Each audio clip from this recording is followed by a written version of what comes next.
Bom, a aula hoje é sobre comunicação, hoje a gente vai falar sobre canto de pássaros, e uma coisa que é interessante, descrita em pássaro, primeiro, que varia muito entre espécies, né? Cada pássaro canta de um jeito, você vê uma variabilidade gigante entre o canto de cada espécie, né? É possível reconhecer qual espécie pelo canto, né? Só que existe uma outra coisa, que é uma variação, claro, muito menor, mas dentro da espécie, né? Então existem algo como dialetos do canto, e isso dentro de regiões muito próximas, né? Então você pega esse pardalzinho que vive nos Estados Unidos, nessa região aqui perto da Baía de São Francisco, né? Tem várias ilhas e tem populações de diferentes cantos. Cada população canta de um jeito diferente. E isso é uma evidência de que eles aprendem com eles mesmos, né? E de fato isso é bem descrito, né? Dessas fases de aprendizagem de canto. Durante o desenvolvimento de um passarinho, aqui então a gente está falando do mandarim, né? Esse zebrafinch, um monte de estudo de canto com eles, né? Eles têm essa estrutura de desenvolvimento. Assim que nasceu, não canta nada, depois de alguns dias, ele entra numa fase sensorial, né? Então, que não tem produção de canto, mas que ele adquire a estrutura do canto de um tutor, né? Então, ele aprende escutando repetidas vezes o canto de um adulto, né? Então, um macho filhote aprende o canto com um macho adulto. Essa é a fase sensorial, tá? E aí, depois de algum tempo, começa a ter uma produção de canto pelo filhotinho, que um macho jovem, quando ele está nessa fase sensório-motora, primeiro ele faz algo como um balbucio, né? Se chama subsong, né?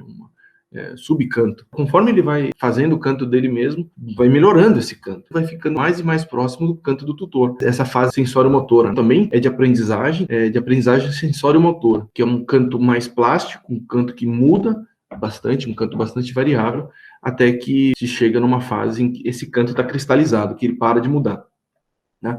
E esse é o canto funcional, né? O canto que de fato um macho faz para proteger território ou atrair fêmeas, né? Então tem fêmeas que cantam também, mas essencialmente são os machos, e os machos quando estão nessa fase de canto cristalizado, esse canto tem uma função, tá? Esse é um exemplo, né, dos mandarins, mas se você olha isso nos pardais,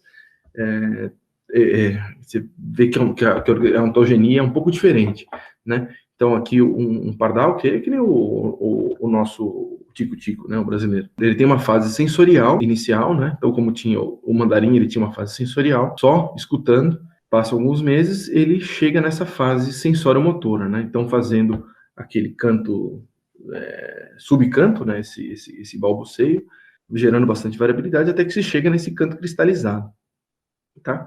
Mas daí quando chega no inverno, ele para de cantar e os neurônios morrem, e quando chega no ano seguinte, se inicia novamente uma fase sensório-motora, né? Então o canto novamente fica plástico, até que chega num canto cristalizado, novamente similar com o do tutor. Tá? E isso a gente já tinha visto, né, naquelas aulas de modulação e de crono, a gente tinha visto, né, essas variações que acontecem no canto de pardais, associado com mudança da duração do dia, a mudança dos níveis hormonais, associado com mudança do número de neurônios dessa estrutura aqui, do HVC para RA, né? Essa aqui é a estrutura de produção de canto, né? Então, são o circuitinho associado com a produção do canto especificamente. Tá? Você tem um aumento do número de neurônios no verão e uma redução no inverno, né? Então, associado à fase reprodutiva do animal. E essas estruturas associadas com canto e associadas com a percepção auditiva nos pássaros é bem conhecida, né? Então, aqui estou colocando todo o circuito, todas as vias auditivas, né, associadas com percepção do canto e codificação dessa memória do canto do tutor, tá? Tem alguns elementos que a gente já tinha visto, né, nas aulas sobre coruja, né? A cóclea, gânglio coclear e núcleo coclear. Enfim, esse aqui é um outro caminho, né? Não é um caminho de localização, é um caminho de reconhecimento de padrão, de memorização de estrutura do canto, né? Então, essas aqui seriam as vias auditivas, né? Então, que você vê que tem estrutura homencéfalo, do mesencéfalo, a área talâmica e a área prosencefálicas, né? Tudo isso num circuito bem complicadinho aqui, associado à percepção e codificação de memória. Então, aqui toda uma parte mais sensorial mesmo, né? Então, uma parte puramente sensorial associada a canto, tá? E existe uma outra via que é associada com a produção do canto, né? Então, tem esses dois núcleos aqui que são muito importantes, HVC e RA, a gente vai falar bastante deles, tá? O HVC-RA, que controlam motoneurônios aqui, né? Então, esse NXII, né, N7TS, são motoneurônios que controlam órgãos locais, né, da traqueia e siringe, né? Então, essa é uma via, que é uma via, a gente vai ver que isso aqui é uma via, essa é uma via posterior, associada com produção de canto, e tem uma outra via anterior aqui, que está mais associada com a aprendizagem. Tudo isso junto formam essas vias chamadas de vias vocais, tá? Associadas com produção de canto, aprendizagem do canto, a plasticidade do canto, né? Então dá para diferenciar entre tem uma aprendizagem do canto do tutor, que é uma coisa puramente sensorial, mas tem uma outra aprendizagem aqui, que é associada com essas vias anteriores, que são com as produções, com uma produção motora do canto, tá? São duas coisas distintas aqui, né? Uma coisa é memorizar o canto de um outro animal, e outra coisa é a produção daquela habilidade, né? A produção motora daquele canto, né? E isso tudo lembra muito, a gente já sabe sobre humanos, né? Então, aqui, esse slide da aula anterior, né? Falando que linguagem é um comportamento aprendido, ou se linguagem seria uma habilidade especial, né? Então, geralmente, essa ideia aqui de que existem sistemas especiais para aprender linguagem é o que mais aceito, atualmente, né? E os pássaros teriam esse paralelo também, eles teriam um sistema específico, especializado na aprendizagem de linguagem, né? Da produção e aprendizagem de linguagem, uma coisa que é muito similar com o que acontece com humanos, tá? E aqui, esses três elementos que a gente tinha colocado aqui, a variabilidade, não ontogênese e os circuitos dedicados, são coisas que aparecem também nos humanos, né? Então, a gente tem dialetos dialetos diferentes, né? Então, coisas que a gente aprende dentro com o grupo que nós desenvolvemos, né? De uma forma muito similar ao que acontece com os pássaros, né? Estão produzindo esses dialetos. A outra coisa é essa desenvolvimento ontogenético, né? Então, aqui estão mostradas as vias, o desenvolvimento perceptual e o desenvolvimento motor de produção de fala, né? Nos humanos, que a gente teria uma fase mais sensorial, aprender as estatísticas da língua, acentuação, e que tem um pedaço que a gente é mais genérico, consegue aprender sons de qualquer língua, tem um pedaço que é mais específico da língua em que a gente está sendo treinado, e por outro lado aqui a parte de produção, né? Então aqueles sons de bebê, né, de balbuceio, que seria uma fase sensório-motora, né? Então bem análogo ao que se tinha visto nos pássaros, né? Uma fase sensorial e uma fase sensório-motora. Aqui a gente tem uma fase sensorial, uma fase sensório-motora, e até que no momento começa a produzir palavras, né? Então começa a usar a linguagem. E um terceiro passo são essas vias, né? Então, você já deve ter ouvido falar de área de Broca e área de Wernicke, né? Então, associados com produção de fala, então uma estrutura mais motora, e a área de Wernicke, que é uma estrutura mais perceptual, né? E essas coisas encadeadas em circuitos aqui, associados com processamento de fala, né? E especificamente essa área de produção de fala, né, de Broca, dá para ver que existem correlatos, os músculos que são, de fato, contraídos, né? Então, para falar diferentes sílabas aqui, feito um corticograma em humanos, você vê que tem áreas que estão mais associadas ao controle de diferentes músculos, línguas, laringe, mandíbula, lábios, isso aqui, então, para conseguir produzir as sequências motoras associadas aos diferentes fonemas importantes para a linguagem de humanos. Tá? E esse tem um paralelo, claro, aqui com essas vias auditivas e vias motoras dos pássaros, né? Então, de percepção do canto e de produção de canto. Tá? Aqui é um sistema já mais simplificado, né? Esse aqui seria só o pedaço de produção vocal, já mais simplificado. Estou mostrando aquela via posterior, né? Que é essa via de produção de canto, tá? A gente vai ver aqui que essa via aqui é onde está representado o canto final, um canto aprendido, ele está representado aqui nessa via, então, HVC, RA e os motoneurônios que controlam traqueia e siringe, né? Então, essa via com esses três elementos aqui, essencialmente. Tem mais coisa, né? Tem mais coisa, Quando você olha numa via, você olha o estudo mais pormenorizado, você vê que tem mais estruturinhas associadas àquilo, né, nessa via posterior, mas esse aqui é o elemento básico, né, HVC, RA e os motoneurônios, né. Então, aqui descrevendo essa via de produção e uma via mais associada à aprendizagem, que é essa via mais anterior, a gente vai ver daqui a pouquinho melhor. E isso aqui foi uma coisa muito interessante para a neurociência como um todo, né? Primeiro, porque antes de estudar o sistema de canto de pássaros, tinham 3 dogmas que eram muito bem aceitos, que qualquer habilidade complexa teria uma representação grande no sistema nervoso. Uma outra coisa é que os cérebros de machos e fêmeas seriam similares e que o cérebro do adulto estaria estabelecido, né? Não teria tanta mudança.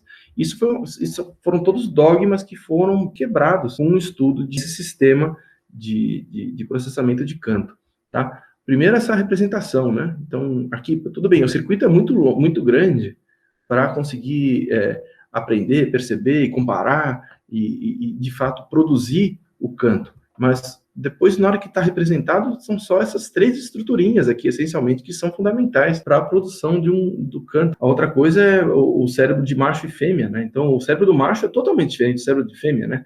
O cérebro do macho tem que ter toda essa parte de aprendizagem de canto, né? Que na fêmea são poucas as fêmeas que cantam, né? Então, e quando canta é um canto muito mais simples que o canto do macho. Então, essa estrutura toda de aprendizagem de canto mais anterior é uma coisa restrita de machos, né? Então, existe uma diferença grande entre o cérebro de machos e fêmeas, né? Outra coisa ali outro dogma que foi quebrado aí uma outra concepção antiga que foi quebrado estudando esse sistema. E a outra é a do sistema nervoso estabelecido, né? A gente viu, deixa eu montar um monte de slide aqui, né? Foi olhando o cérebro de pássaros, olhando o sistema de canto desse HVC-RA em pássaros que têm estações de reprodução, fase reprodutiva e fase não reprodutiva, tendo essa mudança de número de neurônios, né? Então, isso foi uma coisa que foi descrita nos pássaros. Depois foi visto em vários outros grupos, né? Foi visto no hipocampo e bulbo olfatório de mamífero, mas isso foi primeiro visto nas aves, né? Então, isso foi importante para quebrar esses dogmas, né? Tá? E vamos olhar um pouco mais, então, esse sisteminha, já que é um sisteminha tão importante para a neurociência e que está tão bem resolvido, tá? É o sistema de percepção e produção de canto, tá? Isso varia, né? Aqui estão colocados vários grupos, né? Aqui são os pássaros, né? O passeriforme, aqui tem os psitacídeos e os beija-flores, né? Então, aqui são os pássaros propriamente ditos, né? Então, os pássaros são são um grupo específico de aves, né? E daí, só que existem outros grupos aqui, por exemplo, os papagaios e os beija-flores. Esses são todos grupos que cantam, que têm aprendizagem de canto, tá? Então, aqui os passarinhos, os pássaros, né? Os papagaios e os beija-flores. E os sistemas de aprendizagem, produção e de percepção, eles são diferentes entre esses grupos, tá? É claro que aqui, esses grupos que são mais próximos, eles têm uma similaridade muito maior, mas parece que convergiu, né? Então, o lado dos beija-flores com o lado dos pássaros junto com o papagaio, né? Então, os circuitos associados com produção de canto e vias auditivas e produção vocal são um pouco diferentes entre eles, né? Então, aqui está o do pássaro, que é o que a gente vai estudar de fato, né? Então, aqui em azul estão as vias auditivas, que elas estão associadas espacialmente com as vias de produção vocal, tá? E ao passo que as vias de aprendizagem vocal mais anteriores estão mais isoladas, né? Isso aqui é um pouco diferente para cada grupo, né? E a gente vai olhar melhor, então, o dos pássaros, tá? E que circuito que é esse, né? Então, o circuito que a gente tinha visto era o circuito de produção de canto, né? Vamos olhar esse circuito de produção de canto que a gente tinha aqui, né? HVC-RA e os motoneurônios e toda essa parte de aprendizagem aqui. Vamos ver como é que isso aqui foi descrito, como é que se chegou um pouco nessa ideia de como que isso funciona. Primeiro viram que quando fazia lesão no HVC e no RA, né? Então, HVC e RA tinham um prejuízo severo no canto. É claro que pode ser no HVC, RA ou até nos motoneurônios de traqueia e siringe, né?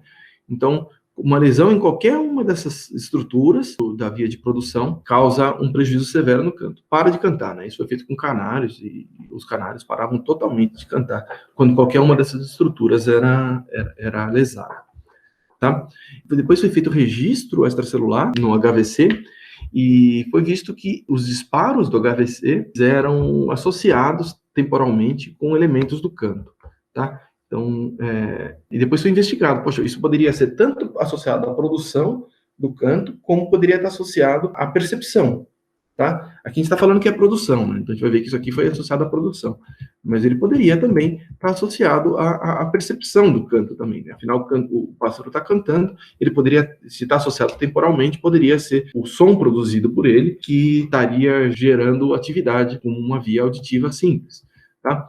Mas de fato viram que esses disparos do HVC são de produção, né? Primeiro porque entre o disparo no HVC e o surgimento daqueles elementos do canto, tem um atraso, né? Então, se o disparo acontece antes e o canto acontece depois, se existe esse atraso, então o disparo que está controlando o canto, né? Então o HVC que está controlando o canto, e não o contrário, tá?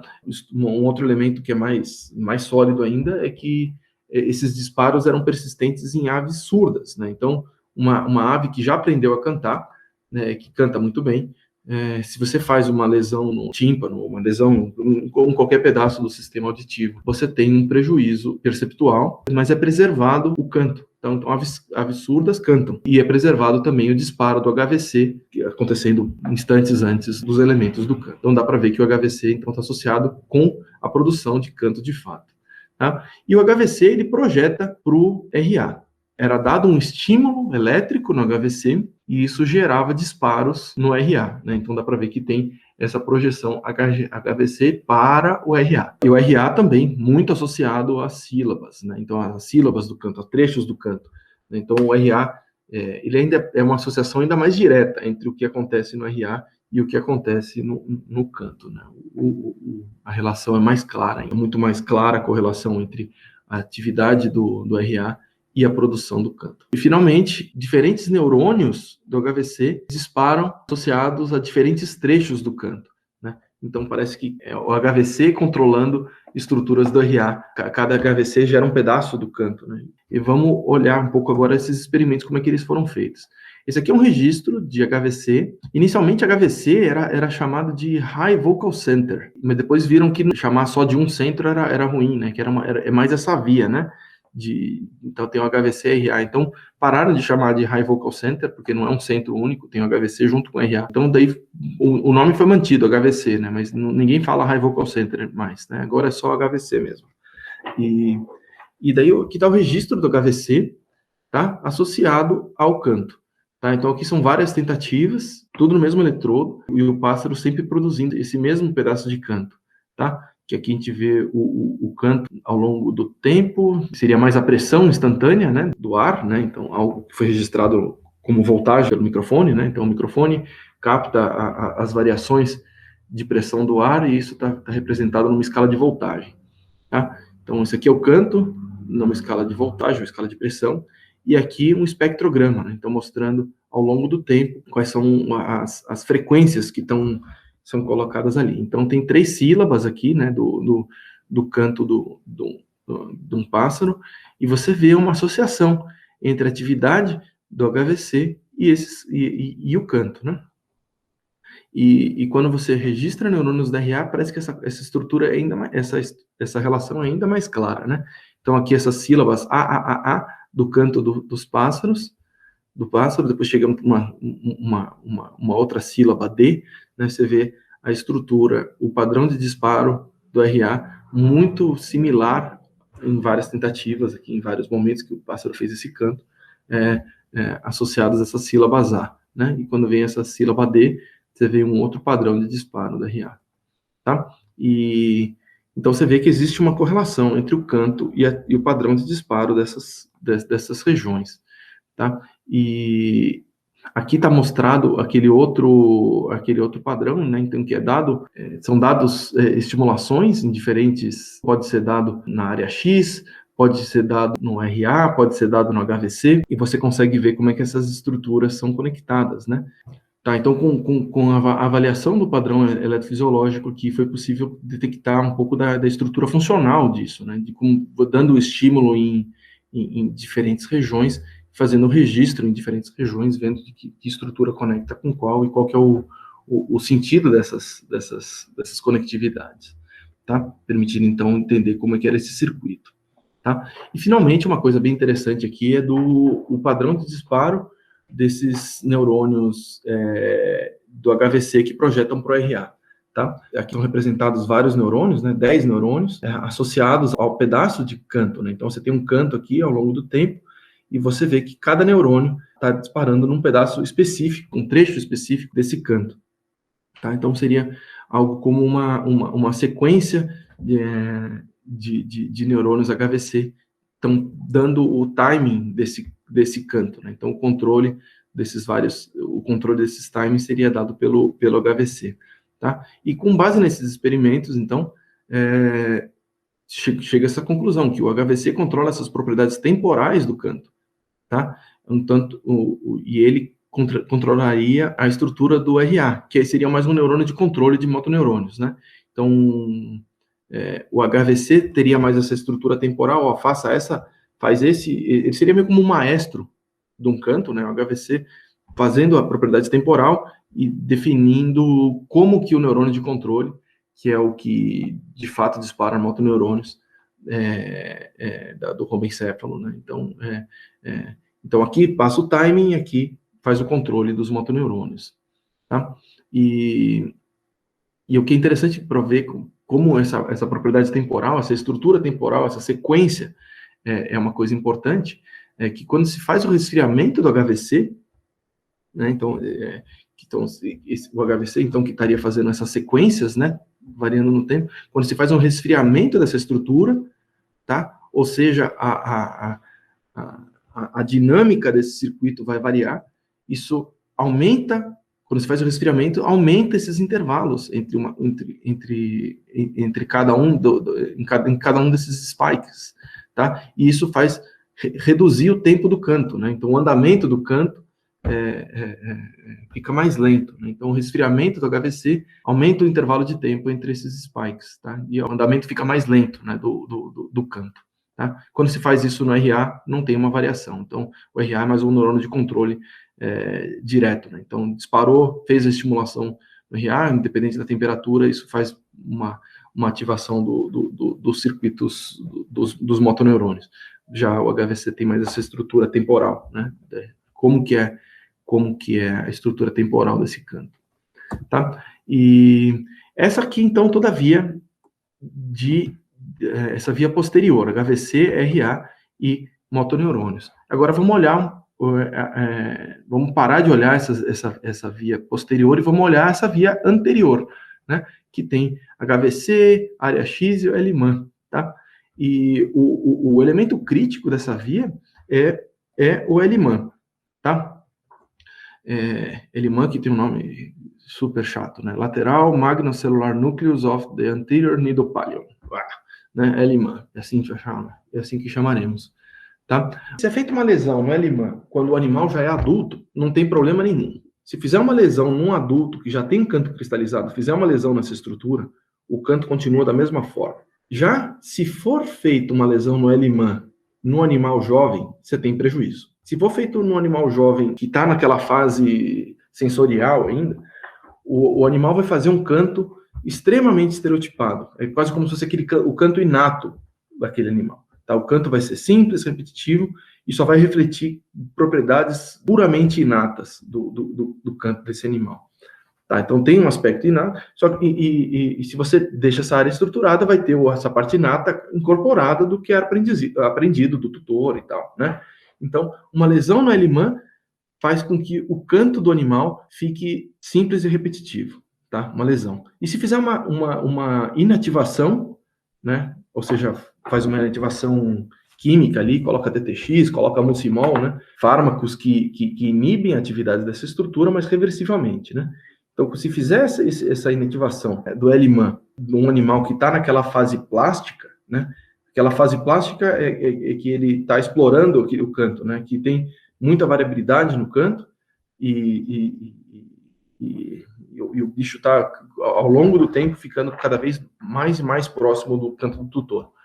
Tá? Se você fizer uma ativação dessa estrutura no meio do caminho, quando ele está fazendo essa exploração, quando ele tem esse canto variável, o que acontece é que a variabilidade do canto cai instantaneamente. Né? Então, jogou TTX, jogou Muscimol no L-MAN, o canto fica com menor variabilidade. Tá? Se for um pássaro que está começando a cantar, ele acabou de entrar naquela fase sensório-motora, ele vai ficar fazendo aquele canto mais inato. Se ele estiver no meio do caminho, você vai fazer ele parar, ele congelar naquele estágio que ele estava desenvolvendo na fase sensório-motora. Tá? Então, o L-MAN, ele parece que é uma estrutura que está envolvida com a geração de plasticidade. Tá? A geração de plasticidade, a mudança desse canto durante aquele estágio aquele estágio sensório-motor. Tá? E aqui está o experimento feito com isso, né? Então, colocando o TTX ou Muscimol no L-MAN, tá? Essa estrutura L-MAN aqui. Então, o animal, ele está esse aqui seria aquele animal que está naquela fase de desenvolvimento sensório-motor, né? Então, o canto desse pássaro, ele varia a cada trial. Ele produz um canto que é similar a cada repetição, mas ele varia um pouquinho, né? Então, aqui você vê que tá diferente, né? Cada trial aqui tem um componente que não tem aqui tem um componente que não tem aqui nem aqui, né? Então, o animal está explorando o canto e gerando cantos com alta variabilidade, tá? Quando se joga TTX ou Muscimol, ou seja, inativou o L-MAN, o canto do bicho fica estereotipado, né? Ele congela, né, no estágio que ele estava ali. Então, é aquela via de HVC, RA, LTS, parece que ele só usa o que está ali, já naquela via de produção. Ele tira esse pedaço de aprendizagem, ele tira essa parte anterior associada com a aprendizagem.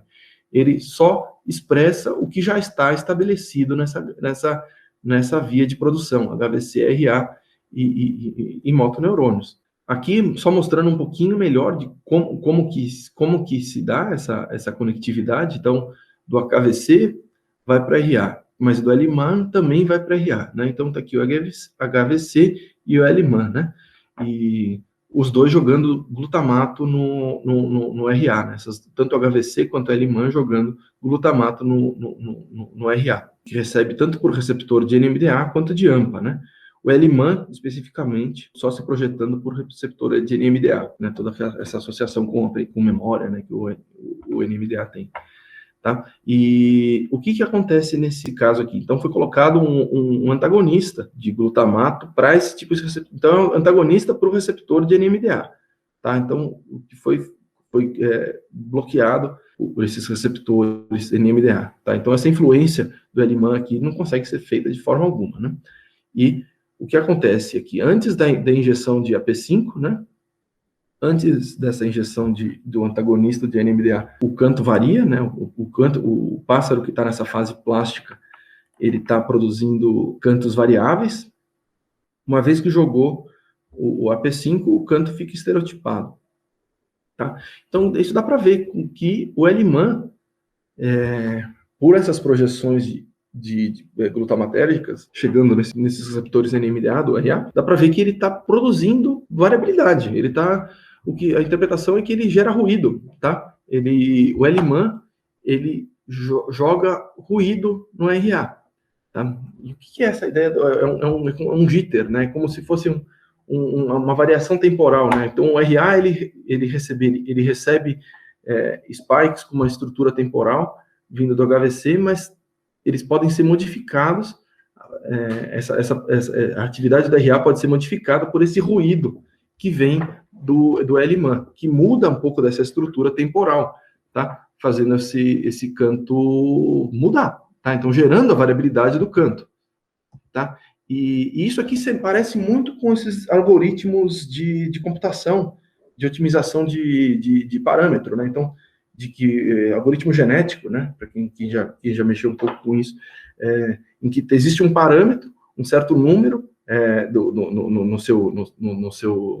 no seu software ali, no seu modelinho que você está querendo otimizar os parâmetros, e você varia esses números, você varia esses parâmetros e avalia o quão bom tá esse seu software, né?